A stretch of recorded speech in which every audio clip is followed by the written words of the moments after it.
Hello. Hello everybody. We are starting this live on due dates and I have invited Nutan ma'am to join me and she should be here soon.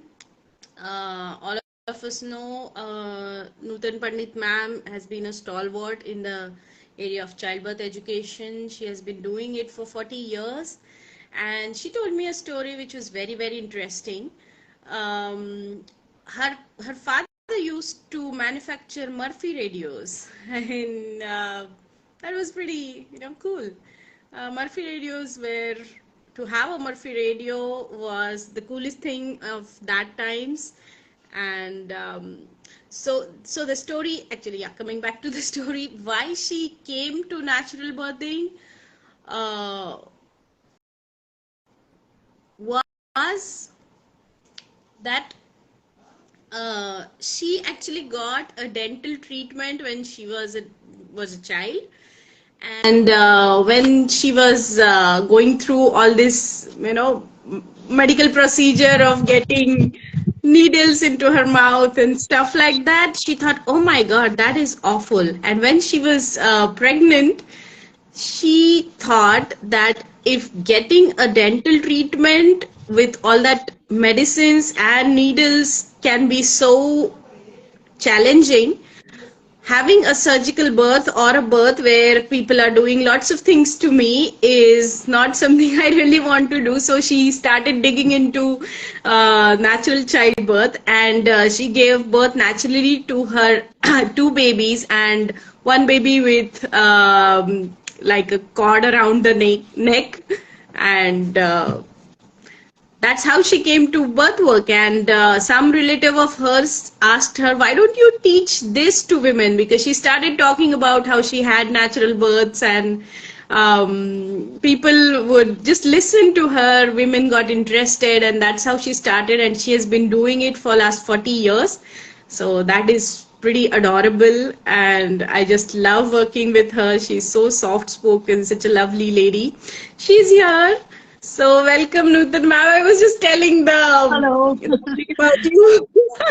Thank you. Thank you.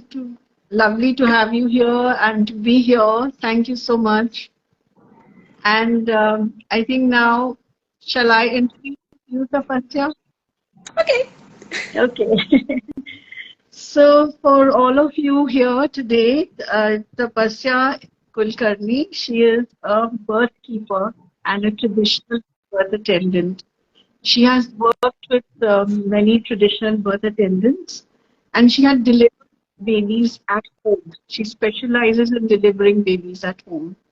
She has trained midwives abroad, and she has delivered her twin boys at home.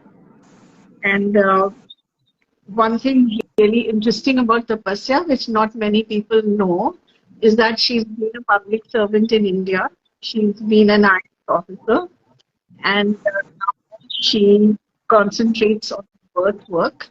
Her husband is in foreign service on the globe wherever he goes. And we are fortunate right now he is stationed in India, and we are lucky to have her with us now in India. And I would like to ask Tapasya a question on behalf of a lot of pregnant mothers. So a lot of mothers towards the end of pregnancy, they get very stressed because they feel that the baby is moving less. So they panic, or they get impatient because they get so uncomfortable and they feel, when is this going to end? I just can't bear this discomfort anymore. Or they get months leave from work for their pregnancy, and they get impatient. Why isn't the baby coming? When will the baby come? I need to be rejoining my work. What do you say to these women? The women who panic because the baby is not moving, and the women who get impatient because it's so uncomfortable towards the end of pregnancy, and they also want to rejoin their work as soon as possible.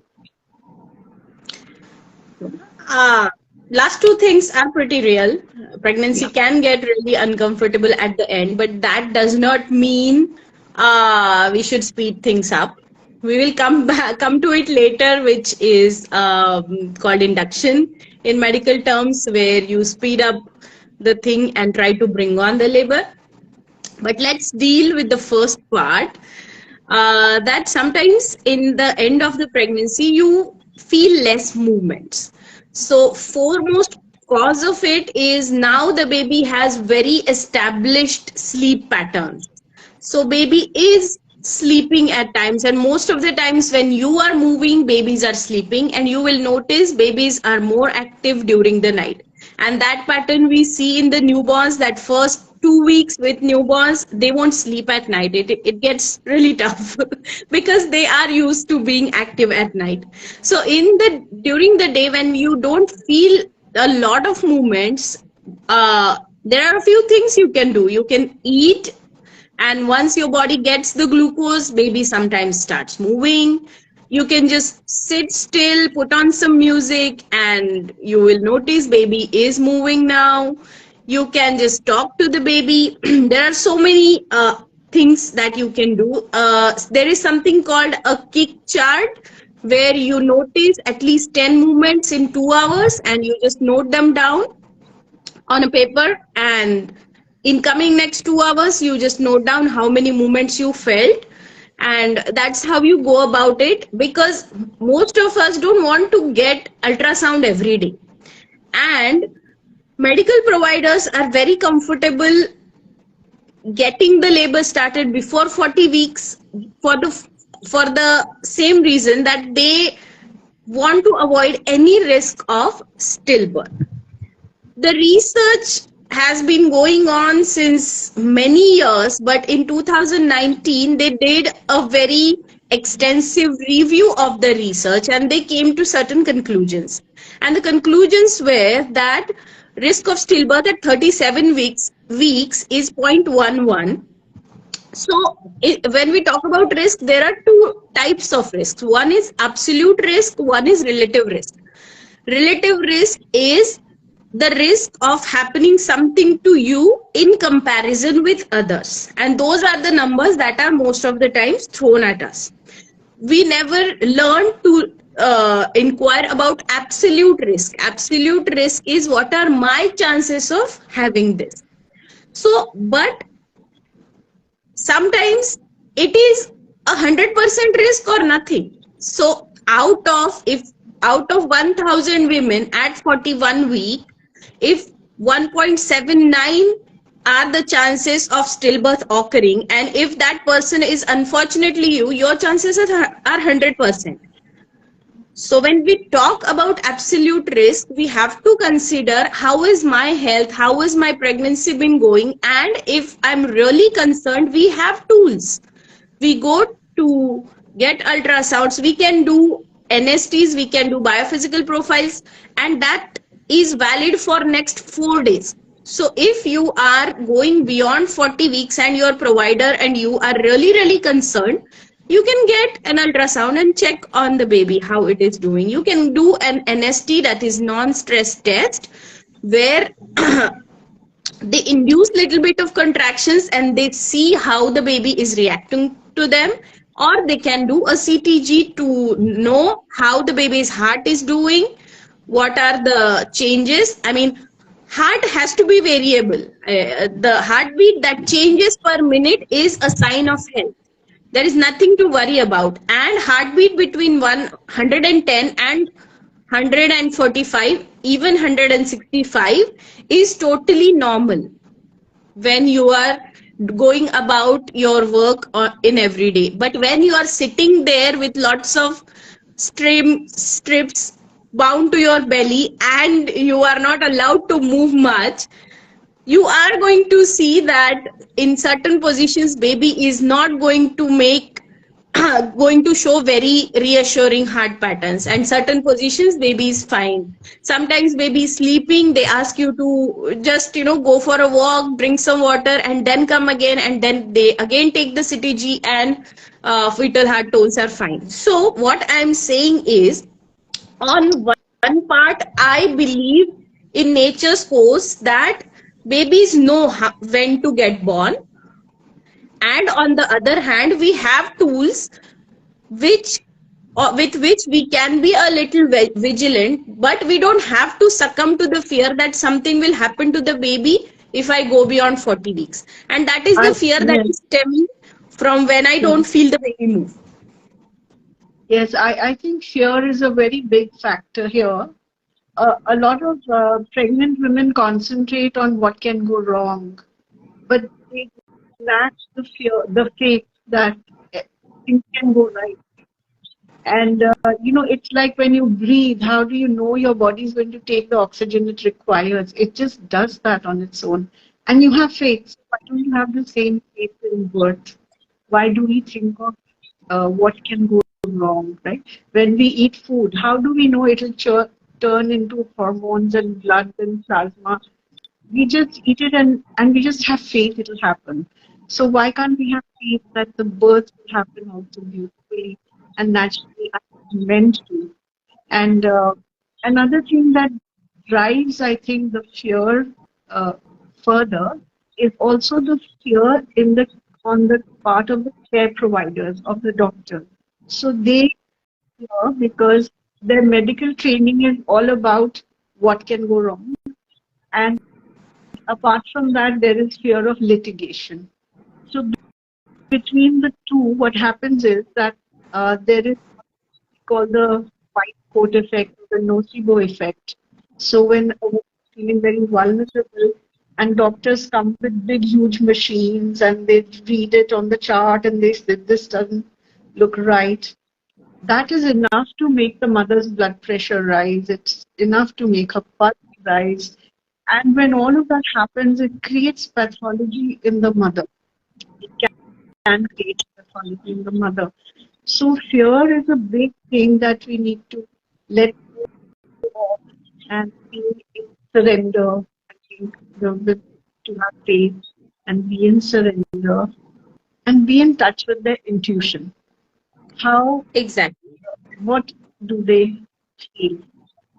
Would you like to Right. share a little bit about intuition, Tapasya? Right. When we talk about fear, Mm-hmm. see, I think at the baseline, when I work with women, most of them, they know that everything is fine with the baby.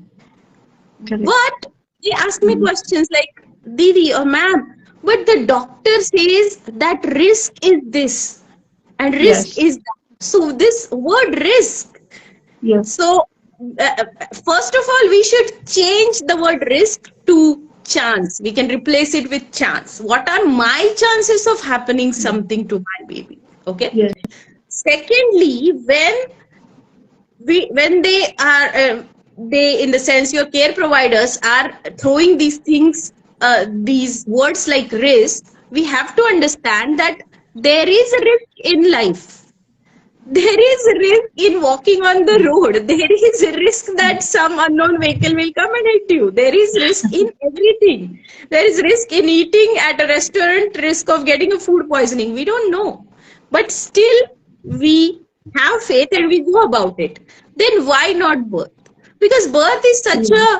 a sensitive thing, and nowadays people are having just one or two children and they are like, I don't want to take risk, or the mother will be like, I'm okay with the risk but my family doesn't want any risk.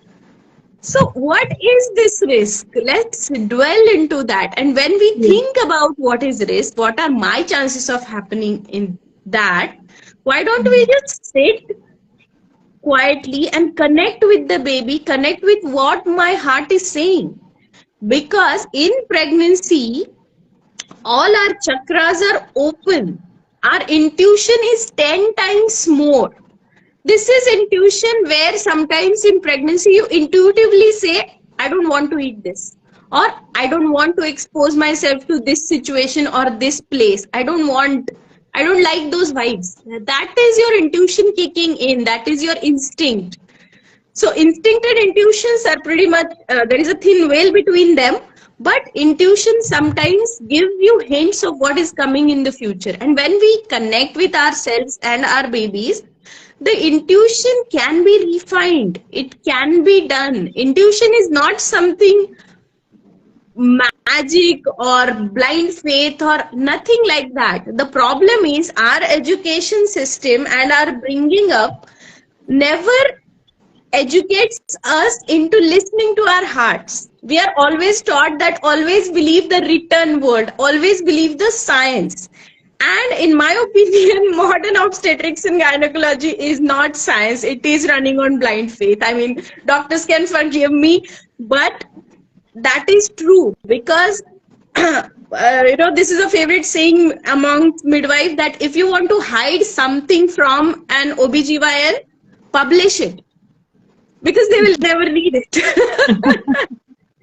Because most of the doctors will say, if you ask the question, but why won't you allow me to go beyond 40 weeks or what is the, they will say, that's what we have been doing. These are the risks. And because they have never thought outside the box or never read the research.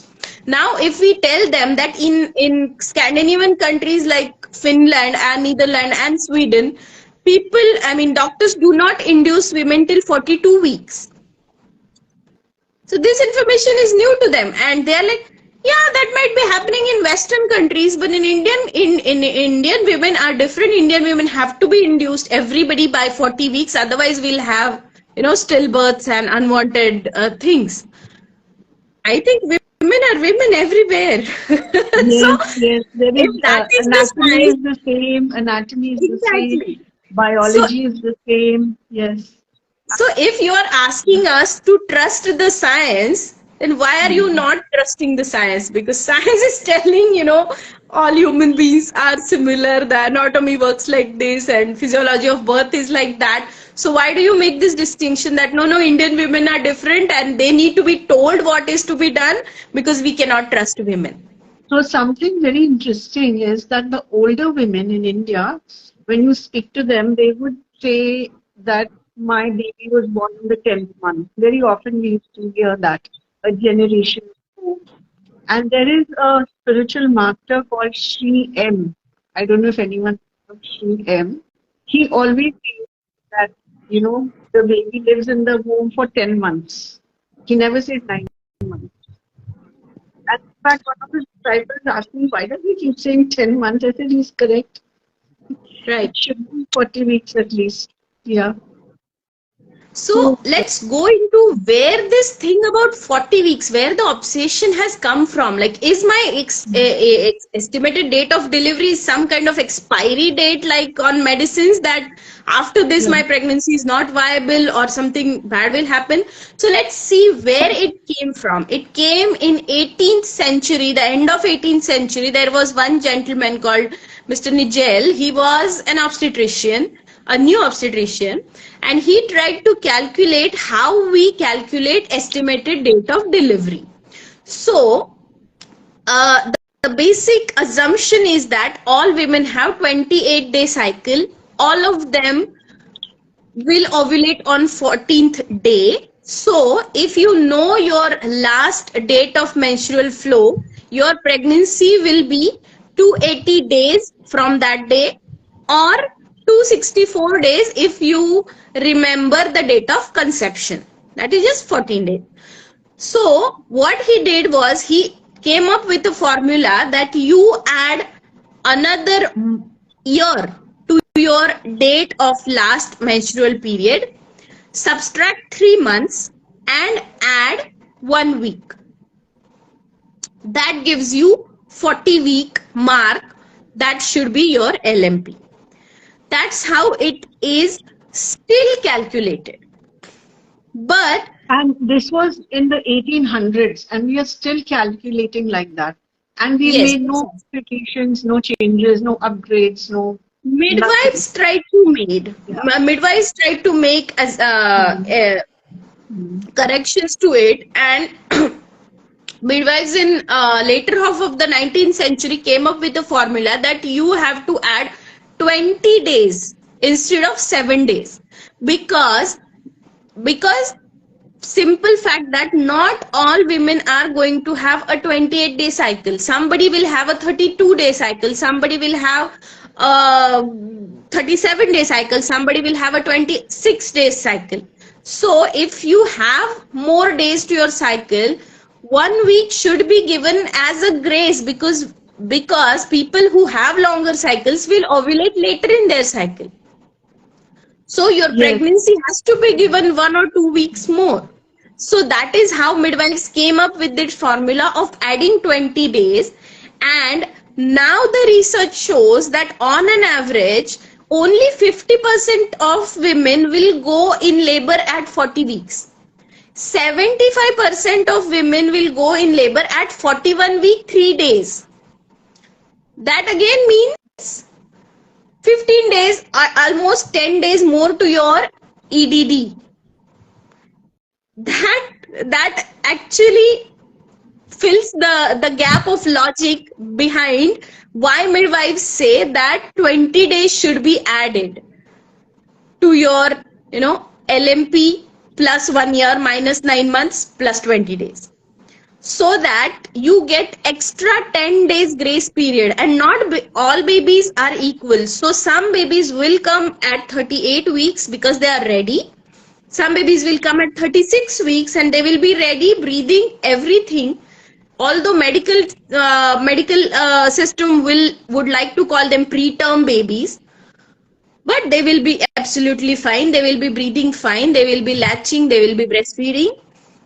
Some babies are born at 41, 42, even 43 weeks, and they are absolutely fine. So your absolute risk of having a stillbirth at 37 weeks is 0.86%. That means one woman out of 1,000 women can have a stillbirth. And that will not be related to period of gestation. That might be related to your baby having congenital defects or any other thing. And your risk goes up to 1.68% as you cross 41 weeks. Your absolute risk. So that means my absolute risk remains 1 out of 1,000 women. If I am that woman, unfortunately, my risks become 100%. But if we go by medical industry's knowledge and assumption, we will have to induce 1,450 women to avoid one stillbirth. So 1,400 women will be robbed of their natural birth experience. They will be induced with drugs and put through those horrible contractions that artificial hormones bring in, and 60% of that will end up in C-section because protocols for inductions are never laid and never followed. Every doctor follows them according to his or her convenience. If the doctor is going out of town, he'll be like, I'm not here next week when you are due, let's induce. Induction doesn't have risk. You will have your baby vaginally. That's what everybody is told when getting induced. But more than 50% of the women will end up in emergency cesarean section. That is the fact. That is the statistic showing in today's India. Another very fascinating thing I find is that women can also conceive when they have an orgasm, regardless of the time of the fertile period. And that would make the calculations crazy. Exactly. Because human body, female body always prefers pregnancy. It is always ready for pregnancy, and that is why we have such a big birth control industry that is selling us so many ways of birth control, because body favors pregnancy, because pregnancy is the highest state of health a woman can have. Because when she is bringing life, another life onto the planet, nature gives her with bounty. Nature gives her the highest state of health, where the medical system calls pregnancy as compromised state of immunity, which I really don't agree with.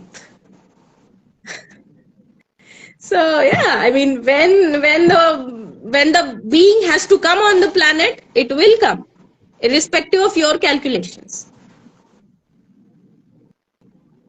Yes, and towards the end of pregnancy, so many changes happen, so much of maturity of the lungs and the ability of the baby to suck, regulate its body temperature, all that is happening. Maturity, like the baby is ripening for the birth towards the end, and then we pluck it out too soon, right? Exactly. It's like,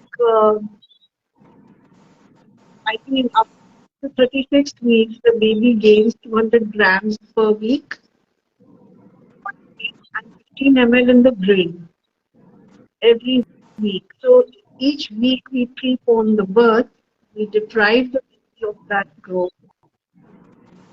The baby can Exactly. come, it's ripe and ready. That's like we should let the baby choose its own birthday. Yeah, I'll come to that.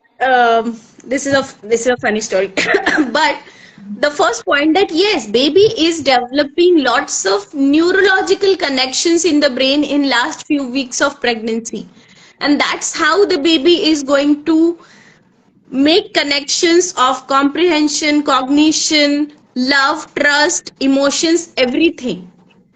So, a study came out recently which has shown that babies who were induced between 38 and 40 weeks, they have shown impaired cognitive patterns in later stages of development.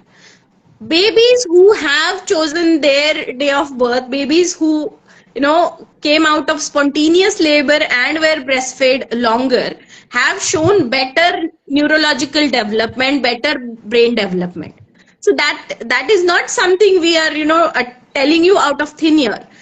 If you want to read more about it, there is a big study of there is a big body of data which you can find on Primal Health Research. Primal Health Research Foundation is started by Dr. Michel Odont, who is a big stalwart in the field of natural birth, and he is a big advocate of birth choices for women. So, if you want to read research of Primal Health Research, it clearly shows that babies babies' health between 0 to 12, like 0 to 1 year, depends heavily on the mode of birth. So, babies who have been born prematurely with man-made induced labors or iatrogenic labors, what we can call, have shown compromised immunity in first year of life. The morbidity and mortality has not improved because of increased inductions. It has remained the same and morbidity has risen. Morbidity is the difficulties your baby and you have had from 0 to 1 that have increased because of rise in inductions. So, coming back to the funny story, we Indians are big believers in astrology and the planets, etc. And still, we are choosing our baby's birthday on doctors and our own convenience. Then, how do the patrika, the Janam Patri, make sense? Because the baby did not choose the day and the status of the constellations to be born. It was decided by humans. So your Janmapatri, if your baby has been born by a cesarean after induction, does not make sense in a way if we think.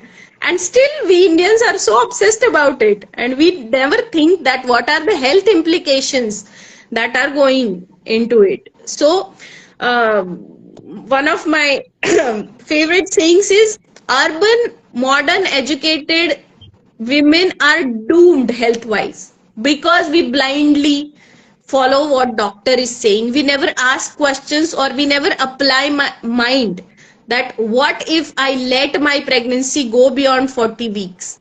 What if I just follow my nature's, my body's cues and just go into natural labor and labor as much as possible naturally without drugs? We all know that is going to be better for us, but the fear is so much that we just refuse to apply our minds. In that way, illiterate women, rural women are better off health wise because they are at least connected with their bodies and their what their heart is saying. Because in the name of science, we are completely forgetting the intuition part, the soul part that is been gifted to us when we are pregnant. And even common sense sometimes. Exactly. And I would just take a pause here and ask all the listeners if they have any question, please type in and answer for you. And you can just type your question in the comments. Also, I would like to add one more thing, that the drugs that are used during induction, we never ask what are those drugs, what are their side effects, what drugs are crossing the placenta. Most of them are. So even if you have a natural birth after induction, there is a stark difference between babies born after a natural spontaneous labor and after induction. Babies will be drowsy, babies will be late to latch on, babies will have, residual effects of the drugs, because those drugs are crossing the placenta. And the most prominent reason for me to refuse induction would be because hormonal induction with artificial pitocin is going to be so rough on my body, because it does not give me the break to deal with the contractions. I'm going to beg for epidural, and epidural anesthesia drugs are going to cross the placenta and are going to affect the instincts of my baby when he or she is born. So yeah, syntocin, that's what I'm talking about. Augmentation. Augmentation. So augmentation is the same thing. At least, I mean, if you have started with natural labor and you go too early to the hospital, doctors are not going to wait for you to follow your labor at your pace, because some women will be done first contractions and have the baby in 4 hours, 8 hours, and they are done. Some labors will take 24 hours, 48 hours, 3 days, 4 days, contractions coming and going on and off. I've seen that. At home births, I sit at 3-day, 4-day labors. I just keep an eye on the mom and just take rest or go out and come back, and that's what we do. But So when the you have also done vaginal birth after cesarean, right? Have you? yes, many. Yeah, the highlight of for me of my whatever little career is a vaginal birth of a fifth baby after 4 cesareans, and a vaginal birth after 3 cesareans. But that happens. I mean, it is nothing great on my part. Those were the women who trusted their bodies. They said, finally we have come to senses, and finally we have found out that this is not the way to give birth, and we wanted to explore our options, and they did it. That's to their credit. So when I we think allow nature to do what it's meant to be doing, and have the patience and wait for it to happen, right? yes, of course, the medical logic is, if we allow nature can be cruel, and that is true. Nature can be cruel. So if we think, not every baby is destined to walk on the planet. Some babies have a short walk, they just have the womb walk, and there will be a miscarriage in an early pregnancy, or a stillbirth in later pregnancy. We don't know. But the thing is, we want to avoid death at any cost. Earlier, if we compare the community life, people used to have 3, 4 children, 5 children, 6 children, and they assumed that maybe 1 or 2 may not survive. So the acceptance for death was there. Someone was telling me they watched a video on Atlantis, the time of Atlantis civilization, And they said when a baby was born, the baby was welcomed with the words, "Welcome to your journey towards death." Because we all have to leave the planet one day, Of course. whatever time we leave it at. So as they grew older, they were like, okay, I'm that much closer to my death. That is how they saw life. Yeah. And So this brings us back to, what is ethical, what is not. I'm not going into that. I'm not saying, if some babies are dying naturally, we should let them die. No. Medical advancements are there to save most of the babies. But this, I don't know how to define it, but medical science kind of wants to keep away the death. But you cannot. The truth is, you cannot control nature. As much as we try to control birth, we ruin it. We are not saving babies with more and more medical intervention. We are not. Because if that was the case, in India with, so much advancement where, we are yeah, promoting medical tourism and all, our statistics should have been better. Our statistics should have matched other developed countries. But even other developed countries are not doing that well. In they are USA, not. the cesarean rate is 35% almost. So what are we comparing ourselves with? And the outcomes in very high-tech countries like America is their statistics in birth are very poor, very bad actually. Exactly. They are very Exactly. on the ladder. Yeah. Because With they're all using more and more too much interventions. So of, there are yeah. two extremes, let the nature takes its course and let's control everything. We have to fall in between. Sometimes we can go to extreme and that can come out as fine as it is. My clients, they just want to trust the nature's process. If tomorrow comes a client who knows that baby has some birth defects, but she wants to say goodbye to the baby in the home environment without any medical intervention, without anybody telling her what to do, I might accept her. My teachers have done it already, because that is the mother's choice how she wants to give birth. But in today's medical system, the choice is never yours. The doctor is dictating what you have to do, or your family is dictating under the fear of the doctor what you have to do as a birthing mother. I have problem with that. I don't have problem with medical system, nor people who trust themselves and nature. My job is to provide options. I mean, that's what most of us birth workers want to do, is put your options in front of you, that you decide what you want. If you want to get induction, if you want an elective cesarean, that is completely your right and your choice. We respect that. But if you are being feared into something will happen to you or your baby, and that is why you have to accept all the interventions and normalize more and more medicalization of a natural physiological process, we are not okay with that.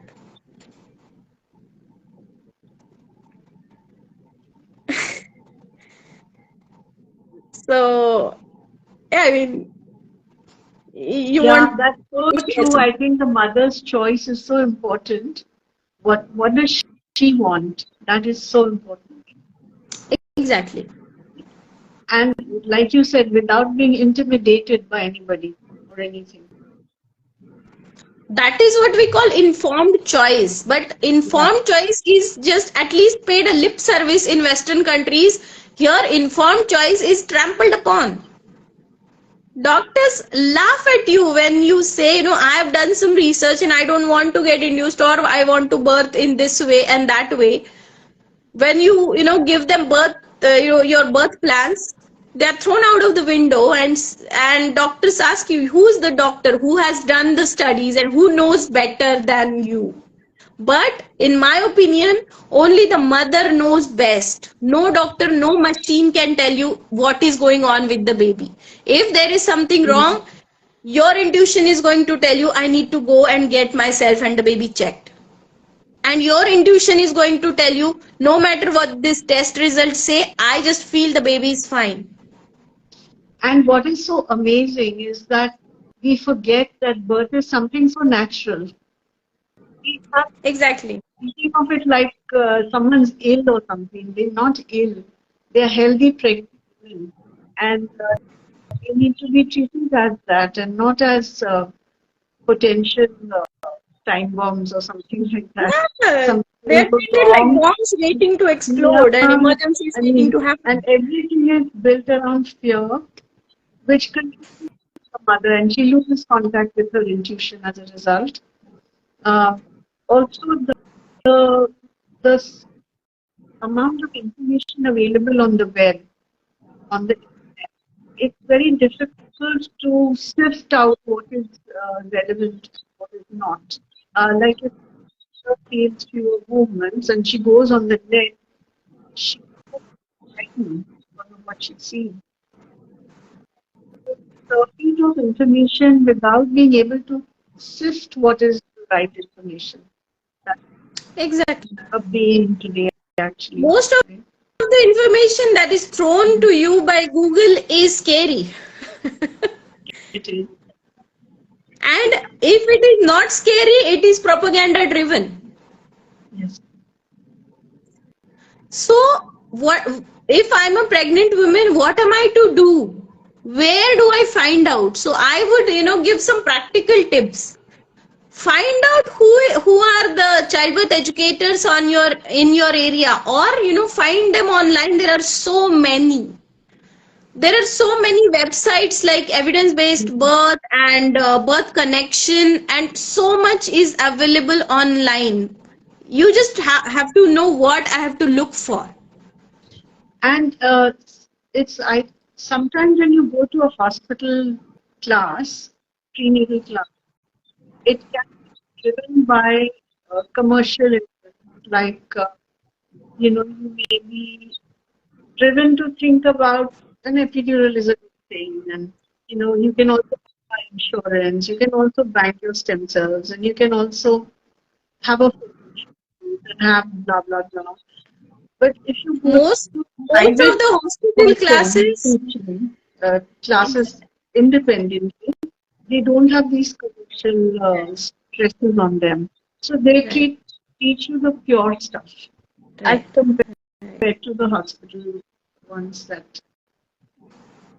Yeah, like we are not trying to sell our services here, but that is the fact that most of the hospital classes are either want to normalize medical interventions for you, that oh Mhm. yeah, everybody takes epidural, there is no big deal, everybody has to take antibiotics if your waters is broken, no big deal, Yeah, nothing happens, you know and or induction. they are trying to sell you something. So these two things are always there. So please find out who are the people who are trying to give you more information, or give you, direct you towards resources which you can just read free of cost. They are just, open sources. You can read and apply your mind. And then in the end, talk to yourself, your baby, and apply your intuition. What am I feeling? What is right for me? And then talk to your partner, talk to your parents, your family, the same family who is pressurizing you to get, go with the doctor's opinion. When you tell them, okay, these are my reasons for not getting induced before 40 weeks, or these are my reasons why I'm trying to do a vaginal birth after a cesarean or whatever, they will support you, they will turn around when you show the conviction. But most of the women say, oh, I want to do this, oh, I so wanted a natural birth, but my family, my husband was not ready for it. Maybe that can be an excuse, but it is that an excuse. So conviction matters, your preparedness for birth matters, your choices in birth matter.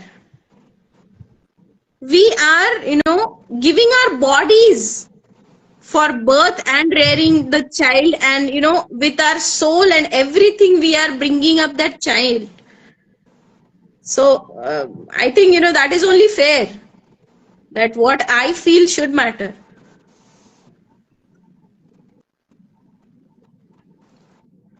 So what should a woman who's pregnant do? Say one thing is she should connect with her intuition. What is she feeling? Start with simple things like I want to rest, I want to eat, I want to drink water, and do it. Not that as soon as I send the email, I'll drink the water. No, drink the water first, then send the email, right? And so listen to what your body is saying. Have faith in nature. You know, like if you plant 3 seeds, and every day you dig up the ground and look at the seeds to figure out how are they coming along, you're not going to help them grow. You're going to help them growth if you just provide them with good moisture, soil, and wait. So if we have faith and trust and we just wait with trust and faith and we surrender to whatever will happen. And in the belief that whatever will happen will be fine. Yes. And because we actually what we think we manifest. So if we keep thinking of everything going wrong, then we are manifesting that. In fact, I just made a very a little thing I'm going to share. I made this on paper today, just, you know, for natural childbirth. Can you see it? It's all reverse. I mean, it's mirror image for us. Okay, so basically it's saying for natural childbirth, you need to have faith, trust, faith and trust. You need to have surrender and intuition. Exactly. What you need if you want to work towards natural childbirth. So because otherwise people say, okay, I have to be positive, but how? So, and whenever you worry, just eyes and concentrate on it. And just drop all the worry from the past, all the worry about the future, and just close your eyes and be in the moment with your breath. Just do that for a couple of minutes and that should calm you down. Also, I would say find information, equip yourself. You know, there are people to help you. Like when we ask for help, the help comes. So you will say, you know, yes, I'm doing the breath work, I'm trusting myself. But what when you are tormented by your care provider that if you don't accept this intervention, I'm not taking any responsibility. In that case, you have to have a little bit of knowledge. So go for childbirth education classes. If you don't want to invest in classes, at least talk to people and read the resources that can give you the right kind of information, and then you can make your choices. Simple things like I can wait for natural labor. The 40-week mark doesn't mean that I have to give up my dream of natural labor if the labor does not start at 40 week. What if I wait just 1 week? Why cannot I? Which doctor and which hospital just makes you a prisoner and gets you admitted forcefully and starts intervention? Nobody. You walk in there with your own legs, right? So why can't I make that decision? Why do I have to be under pressure that if I don't do this, my doctor is not going to like it? We are not there to be good girls. We try to be good girls everywhere in our society. We don't have to be when everything is at stake. My physical well-being, my mental well-being in the postpartum, my baby's health, everything is at stake. I cannot afford to be a good girl in that situation. I have to equip myself with knowledge. I have to assert myself with the right kind of choices and then make an informed decision. And technology is there to help you. See, with the same technology, with all the lots of tests and results and diagnoses, if the doctors are scaring you, same technology can be used to show that I'm doing fine, my baby is doing fine, even if I'm 41 week gestation. If my baby is doing fine, let's repeat the scan after 3 days. If everything is doing fine, let's wait for another 2 more days to go in labor, and by that time you will probably go in labor. So why not use that. So I am most kind of irritating query that I get is, how do I induce labor naturally? And I'm like, induction cannot be natural. It is contradiction in itself. There is no natural induction. All the things people try, castor oil, having sex, nipple stimulation, eating spicy food, climbing up Everest, lots of things they want to do and try to do. But it is not natural. Your baby, when is ready to breathe in outside air, his or her lungs are going to secrete surfactant. That is going to give the message to your pituitary gland that, okay, the baby is ready to breathe in outside air. Now the process of labor can be started. Your uterus is going to practice for a while before going into actual labor for a few days. It is going to start and stop contractions. Let's learn about how my body works, how my baby, decides to come out, how the process is, what my pelvis looks like, what is the journey that my baby is, taking. Let's not be afraid that, oh my God, I will tear and I will have a terrible sex life, because that is the lie that has been perpetrated by doctors. So that you are discouraged from vaginal birth. They are like, oh, you are anyway going to tear and we give you episiotomies, and why to ruin your pelvic floor? Let's go for, surgical birth. There is no pain. Maybe there is no pain for those 35 minutes for when you are under anesthesia, but trust me, the pain is going to continue for another 6 months, and maybe for life in some cases if the spinal anesthesia gives you its side effects. So the pain is there. The pain of recovery is there. Breastfeeding problems are going to be there if your labor is induced before your baby was ready. And very technical thing I wanted to discuss about inductions. I know the live is about due dates, but the logical aftermath of not following your due date calendar is the doctor is going to induce you. So let's educate ourselves on induction. So a simple thing that doctor has to do is check whether the mouth of the uterus, that is cervix, is ready to open. And they have something called a Bishop score, where your cervix has to be thin, it has to be little bit of open, and it is showing some readiness to let the baby out. In that case only your induction is going to work, if at all. And the induction is going to work if you are able to move positions, if you are going to eat and drink in labor, and if you are given time and not put the time limit of 6 hours of Pitocin, 8 hours of Pitocin, you are not dilating, let's go for a C-section, otherwise baby will go into distress. Because that is what is happening with most of the people.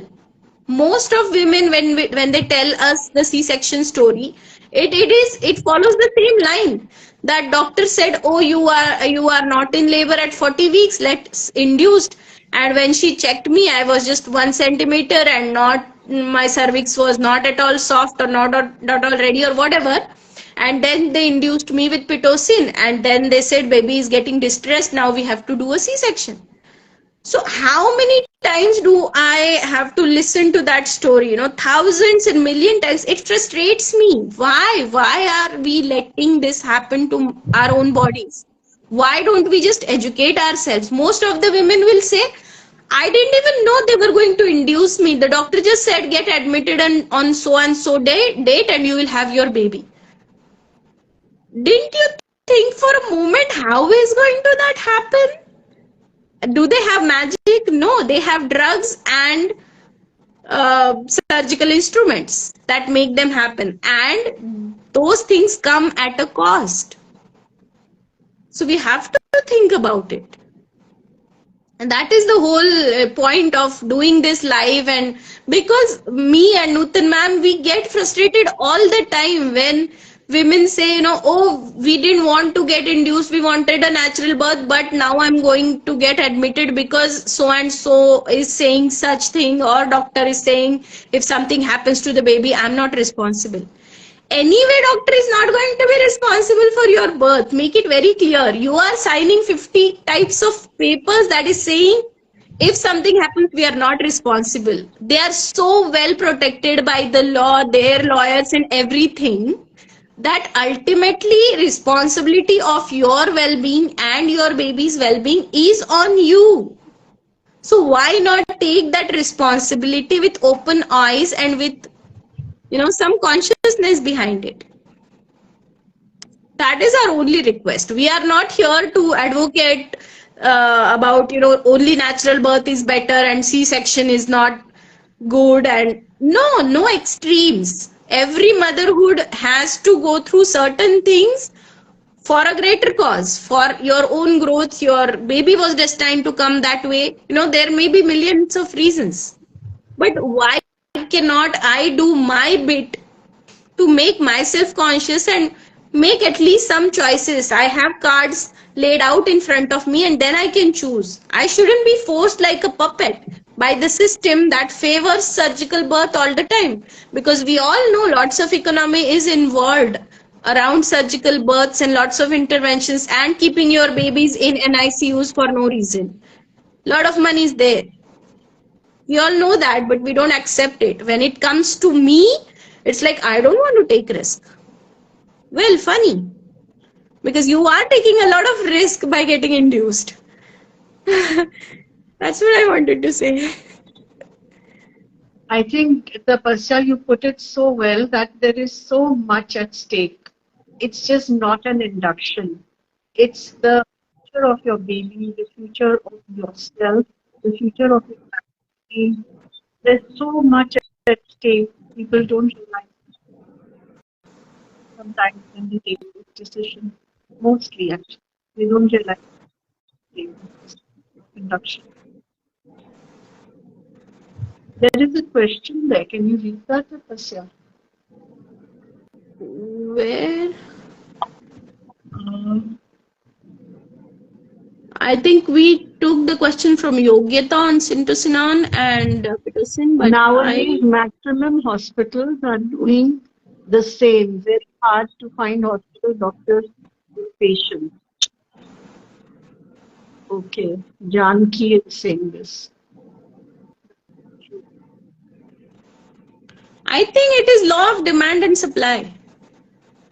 You're when right. we start demanding respectful maternity care, when more and more mothers say, no, I will not blindly go to an induction, I would like to wait for a few more days, let's see what happens, let's keep the check on the baby and me, and I want to make an informed decision, or I don't want to be restricted in bed, or I want to eat freely, I want to move freely, I want to use my birth ball, I want to use my doula. And more women want that and demand that, hospitals will change. Hospitals are already trying to put out the facade that we are supporting natural birth. Look, we have very nicely packaged suites with birth pools.